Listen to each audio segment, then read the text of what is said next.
નમસ્કાર દોસ્તો, સ્વાગત છે તમારું આપણી યુટ્યુબ ચેનલમાં। તો દોસ્તો, આજે આપણે જે મુદ્દો સમજવાના છે એ છે એડવોકેટ જનરલ અને રાજ્ય વિધાનમંડળ। તો આ બંને પોઈન્ટ જે છે એ બંધારણની અંદર ખૂબ જ અગત્યના છે અને તમને ખબર જ છે કે પરીક્ષાલક્ષી પોઈન્ટ ઓફ વ્યૂથી પણ ખૂબ જ મહત્વના પોઈન્ટ છે। તો એડવોકેટ જનરલ અને રાજ્ય વિધાનમંડળના જે પણ પ્રશ્નો છે એ આપણે એમસીક્યુ જે છે એ ટાઈપથી આપણે આજના વિડીયોમાં સમજશું। અને દોસ્તો, પોલીસ કોન્સ્ટેબલ 2015 અને તલાટી કમ મંત્રી 2015નું જે પેપર છે એ પણ આપણે સોલ્વ જે છે એ બંધારણના જે પ્રશ્નો પૂછાયા છે એ સોલ્વ કરવાના છે। તો ચાલો શરૂઆત કરીએ।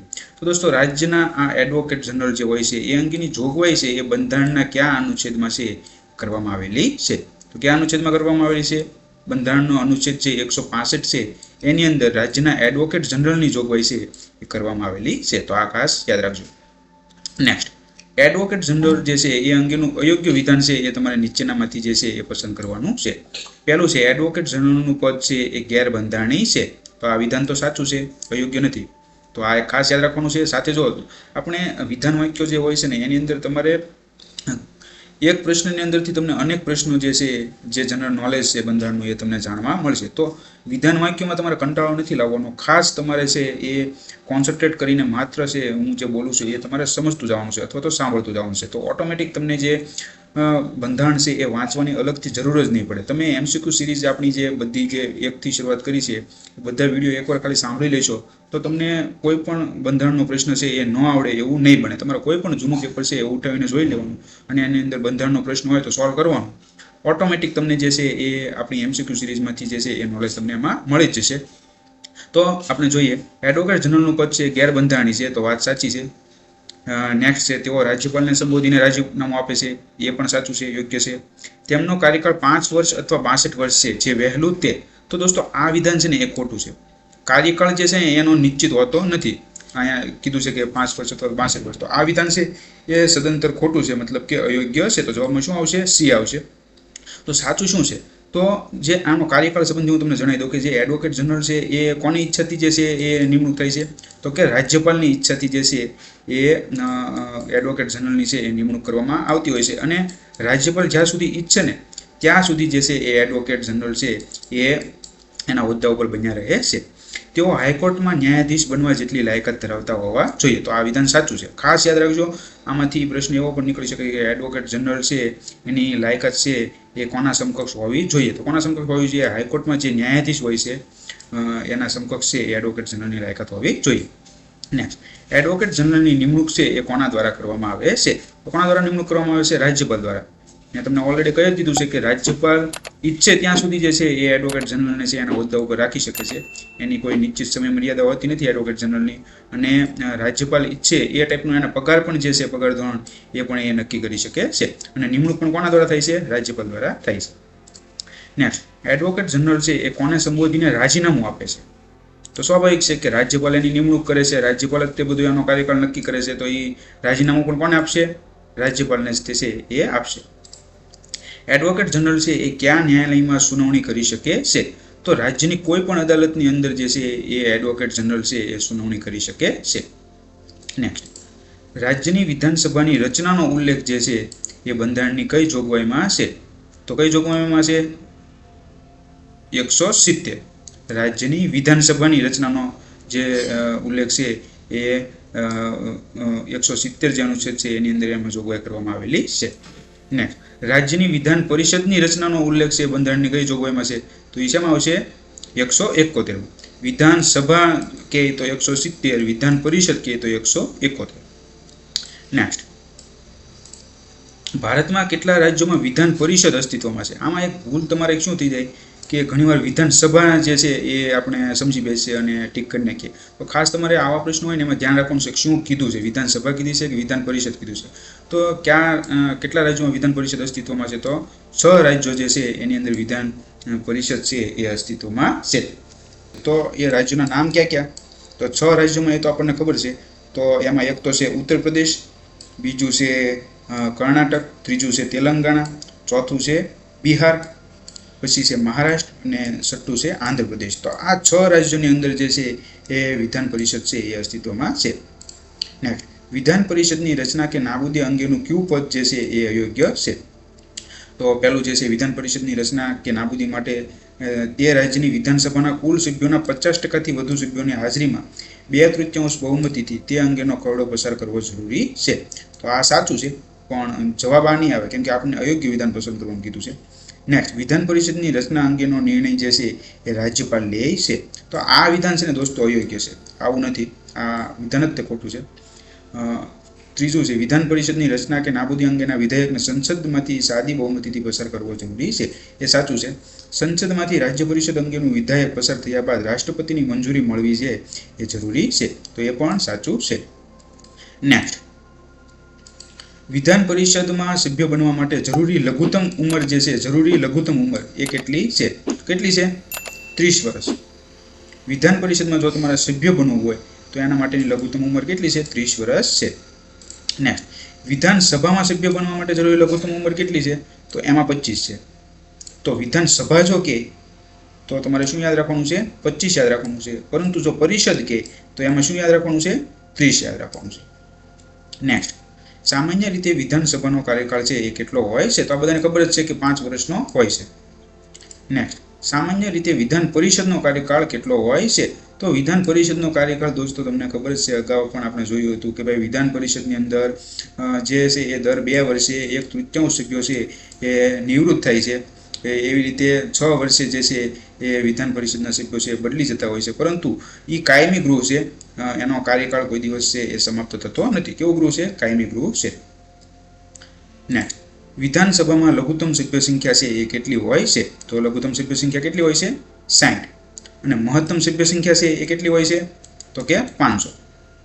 ખાસ યાદ રાખજો, વિધાનસભામાં લઘુત્તમ સભ્ય સંખ્યા છે એ 60 છે અને જે મહત્તમ સભ્ય સંખ્યા છે એ કેટલી છે? 500 છે.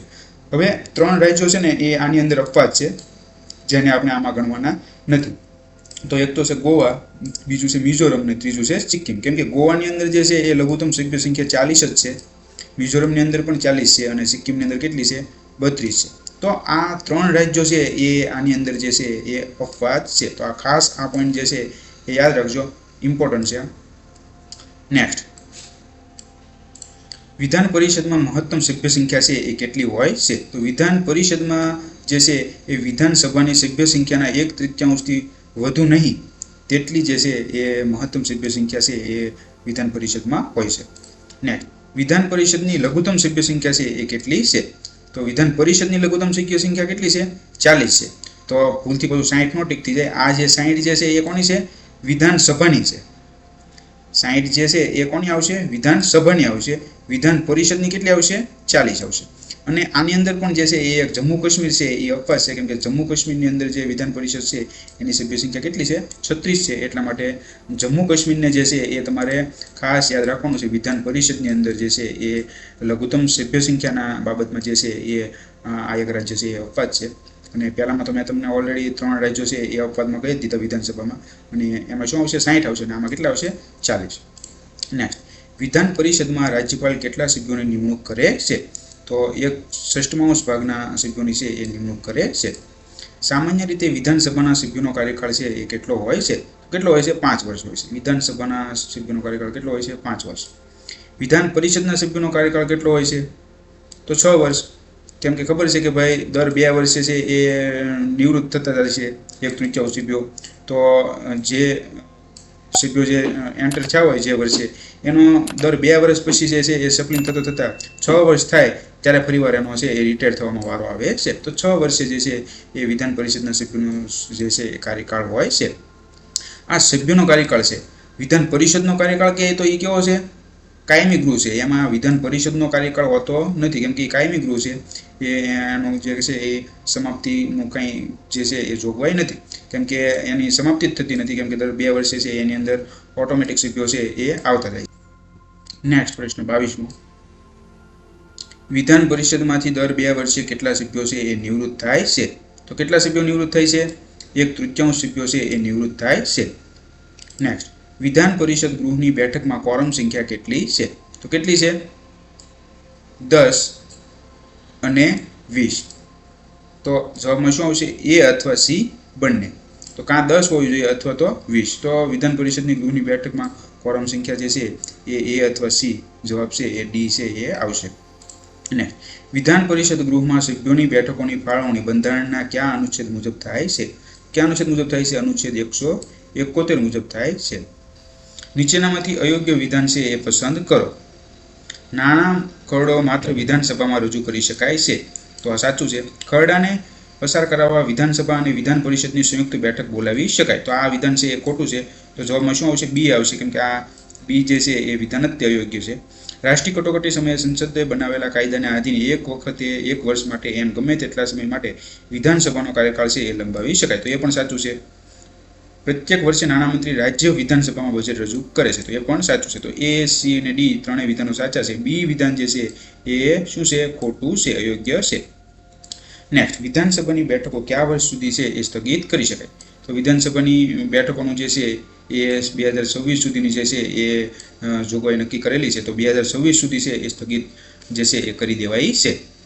નેક્સ્ટ, વિધાન મંડળના સભ્યો કોની સમક્ષ શપથ લે છે? તો કોની સમક્ષ શપથ લે છે? રાજ્યપાલ સમક્ષ શપથ લે છે. વિધાનસભાના સભ્યો કોને સંબોધીને છે એ રાજીનામું આપે છે? તો શું આવશે? વિધાનસભાના અધ્યક્ષને સંબોધીને છે એ રાજીનામું છે એ વિધાનસભાના સભ્યો છે એ આપશે. નેક્સ્ટ, વિધાન પરિષદના સભ્યો છે એ કોને સંબોધીને રાજીનામું આપે છે? તો વિધાન પરિષદમાં સભાપતિ હોય છે તો ગૃહના સભાપતિને સંબોધીને રાજીનામું આપશે. અને વિધાન સભા હોય તો વિધાનસભાના સભ્યો છે એ વિધાનસભાના અધ્યક્ષને સંબોધીને રાજીનામું આપશે. પરિષદમાં સભાપતિ આવશે. નેક્સ્ટ, વિધાન મંડળનો સભ્ય ગૃહનું કાર્ય શરૂ હોય ત્યારે ગૃહને જાણ કર્યા વગર સતત કેટલા દિવસ સુધી ગેરહાજર રહે તો તેમનું સભ્યપદ છે એ રદ થઈ જાય છે? તો કેટલા સમય માટે? 60 દિવસ સુધી જો એ સતત ગેરહાજર રહે અને એની જાણ પણ જો છે એ ગૃહને ન કરે તો ઓટોમેટિક એવા સભ્યોનું સભ્યપદ છે એ રદ કરી દેવામાં આવે છે. નેક્સ્ટ, વિધાન મંડળના સભ્યોના પગાર અને ભથ્થાઓ છે એ કોણ નક્કી કરે છે? તો કે વિધાન મંડળ છે એ નક્કી કરે છે. તો દોસ્તો અહીંયા જે છે એ આપણું MCQ જે વિધાન મંડળ અને રાજ્યનું વિધાન મંડળ અને એડવોકેટ જનરલના સમાપ્ત થાય છે. હવે આપણે પોલીસ કોન્સ્ટેબલ 2015નું જે પેપર લેવાયું હતું અને એની અંદર જે બંધારણના પ્રશ્નો પૂછાયા હતા એ આપણે જોઈએ. તો ભારતના સર્વોચ્ચ ન્યાયાલયના ન્યાયાધીશોની સેવા નિવૃત્તિની વય કેટલી હોય છે? તો કેટલી હોય છે? 65 વર્ષ. તો દોસ્તો તમને એમ થશે કે ભાઈ આ લોકોની કેમ વધારે?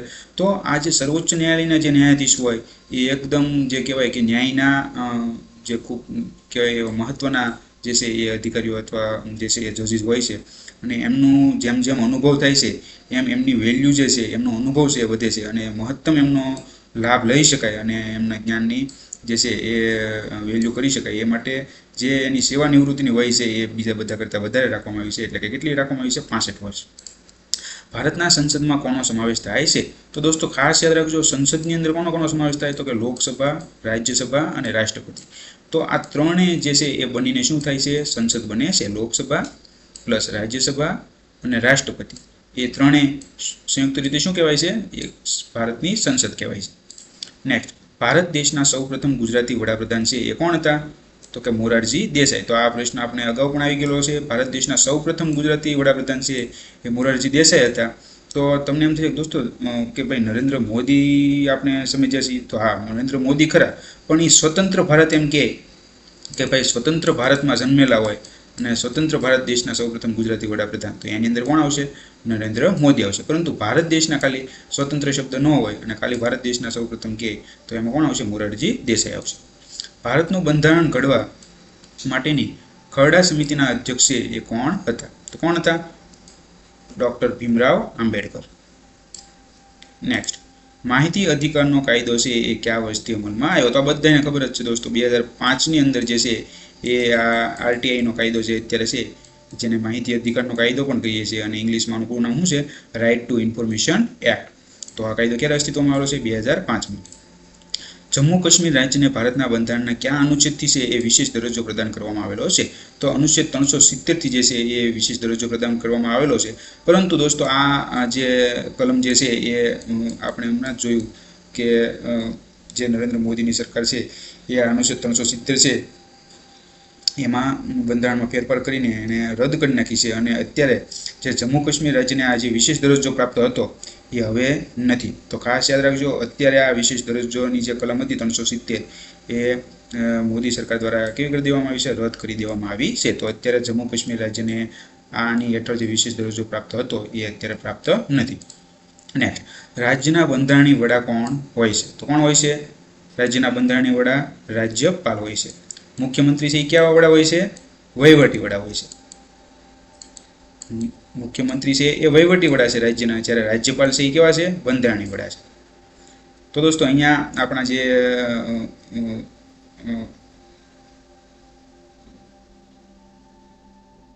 પોલીસ કોન્સ્ટેબલનું જે પેપર હતું 2015નું, એની અંદરના જે પ્રશ્નો પૂછાયેલા હતા એ અહીંયા સમાપ્ત થાય છે. અને હવે આપણે જેલ સિપાહી 2015નું જે પેપર લેવાયું હતું એની અંદર જે પ્રશ્નો પૂછાયા હતા એ આપણે જોઈએ. તો પહેલો પ્રશ્ન એમાં હતો, વિશ્વનું સૌથી મોટું લેખિત બંધારણ કયા દેશનું છે? તો કયા દેશનું છે? ભારતનું. બંધારણ સભાની 2 વર્ષ 11 માસ અને 18 દિવસમાં કેટલી બેઠકો થઈ? તો કેટલી બેઠકો થઈ? 166 બેઠકો થઈ. બંધારણ જ્યારે ઘડવામાં આવતું હતું એ દરમિયાન જે બંધારણ ઘડવા માટે જે બંધારણ સભા જે અસ્તિત્વમાં હતી એણે બંધારણ ઘડવા માટે કેટલો સમય લીધો હતો? 2 વર્ષ 11 માસ અને 18 દિવસ. અને એ દરમિયાન એણે અલગ અલગ મિટિંગો કરી, બેઠકો કરી. એ કેટલી બેઠકો કરી? 166 બેઠકોના અંતરે જે 66 બેઠકોના અંતે જે છે એ બંધારણ છે એણે તૈયાર કર્યું હતું. નેક્સ્ટ, ગ્રામ પંચાયત સેક્રેટરી જે છે તલાટી કમ મંત્રી, એનું પેપર જે સુરત જિલ્લામાં લેવાયું હતું 2015માં, એમાં પ્રશ્ન પૂછવામાં આવેલો હતો કે રાજ્યસભામાં નિમાયેલા પ્રથમ મહિલા અભિનેત્રી કોણ છે? તો કોણ છે? નરગીસ. નેક્સ્ટ, ગ્રામ પંચાયત સેક્રેટરી તલાટી કમ મંત્રી સુરત જિલ્લાની અંદર જે 2015માં પેપર લેવાયેલું હતું એનો આ પ્રશ્ન છે. ભારતના પ્રથમ નાયબ વડાપ્રધાન અને ગૃહમંત્રી છે એ કોણ હતા? તો શું આવશે જવાબમાં? સરદાર વલ્લભભાઈ પટેલ. અને પંચમહાલ જિલ્લાની અંદર 2015ની અંદર જે તલાટી કમ મંત્રીનું પેપર લેવાયું હતું એની અંદર પ્રશ્ન પૂછવામાં આવ્યો હતો, રાજ્યની વિધાનસભામાં વધુમાં વધુ કેટલા સભ્યો હોય છે? તો અમે તમને કહી દીધું છે દોસ્તો અગાઉ કે 500 સભ્યો છે એ હોય છે. તો દોસ્તો અહીંયા જે આપણું બંધારણના જે આજના MCQ સિરીઝના જે પ્રશ્નો હતા એ આપણા સમાપ્ત થાય છે. તો દોસ્તો તમને જો વિડીયો ગમ્યો હોય અને જો તમે હજી પણ વધારે વિડીયોને જોવા માગતા હો અને આપણા ટેલિગ્રામ ગ્રુપ પણ છે ફાયર જીકે ટ્રીક કરીને, અહીંયા આ નામથી આ રીતે તમે સર્ચ કરશો ટેલિગ્રામ ગ્રુપમાં એટલે તમને ગ્રુપ છે એની અંદર તમે જોઈન થઈ શકશો. તો ત્યાં તમને વિવિધ પ્રકારની જે છે એ ફાયર જીકે ટ્રીક આપણું જે ટેલિગ્રામ ગ્રુપ છે એની અંદર તમને અલગ અલગ જે મટીરિયલ છે સ્પર્ધાત્મક પરીક્ષાને લગતા એની પીડીએફઓ અને વધુ સારું જે મટીરિયલ અને નોલેજ છે એ તમને આ ગ્રુપની અંદર મળતું રહેશે. તો દોસ્તો અત્યારે જ તે આપણું ગ્રુપ પણ જોઈન કરી લો જેથી કરીને આપણે સારી રીતે કનેક્ટેડ રહી શકીએ. ખૂબ ખૂબ આભાર.